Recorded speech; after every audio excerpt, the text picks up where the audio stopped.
You listen to the program, I like to move pretty quickly. I mean, we have a society, bogged down with ADD, and people don't have much of an attention span. But when I hear the president is going to address a joint session of Congress and basically pound the lectern that it's time to make this happen, that we need this federal overarching health care system, and let's be honest, the president might not have said it himself, but every single one of his surrogates has in one way, shape, or form or another, referred to what we're seeing here as a Trojan horse to get single payer.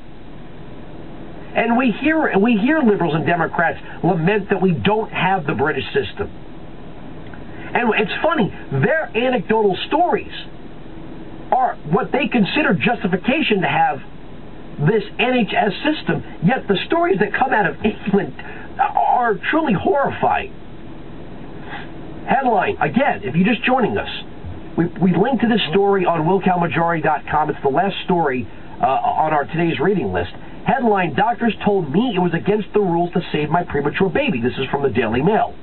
It's the story of Sarah Catwell, who gave birth to a boy 2 days shy of the 22-week limit to be considered a viable preemie in the British system, and they basically told her that they were treating it as a, what was this?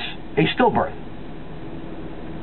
They basically said, well, sorry, we can't help you. She sat there in the hospital for 2 hours, and nobody but a midwife would come out and see her.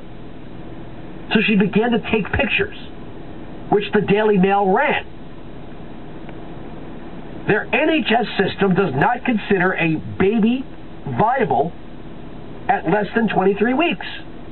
Yet this child was born, was breathing, had a heartbeat, was wiggling, and the doctor said, we can't do anything. That's the rules. We have no choice. We can't help you here.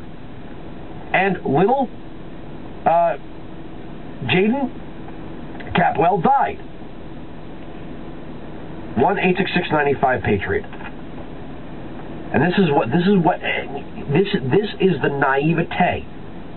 This is how naive liberals are here in the United States. They believe that our system will not descend into this. American liberals, American socialists, believe that socialism just hasn't been tried by the right people. Every single failure of government is justified by the belief that we just haven't thrown enough money at the problem. Everything from your local public school to public transportation, every single time government fails, the answer isn't to blame government and those who gravitate towards government and the size of government and the scope of government. It's always to claim that government is underfunded.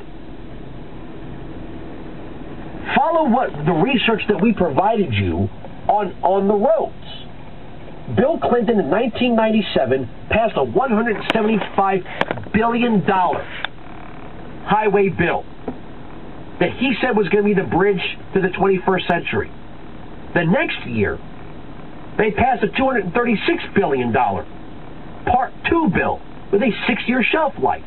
In 2004, Bush re-upped it to the tune of $286 billion. That's almost $1 trillion of spending. Bill Clinton in 1997 said this was going to put millions of people to work, it was going to create jobs, it was going to stimulate the economy. 12 years later, they passed $787 billion stimulus package, plus the AFL-CIO asks for another $450 billion based on a transaction tax on Wall Street transactions. But where has that $1 trillion gone over the past 12 years? Where are the jobs? Are you telling me that if the roads are in such disrepair and disarray, then where's that $1 trillion? If the bridges are in such disrepair, where's that $1 trillion? If the airports and bus stations and train stations are in such disrepair, where's that $1 trillion? The answer is the $1 trillion wasn't enough. The $787 billion add-on wasn't enough. This it's never enough. No matter how much the government spends, it is never, ever, ever enough. Whenever government spending fails, to produce the promised results, the answer, the fallback, the default position is we didn't have enough funding. 1-866-95-PATRIOT, 1-866-95-PATRIOT.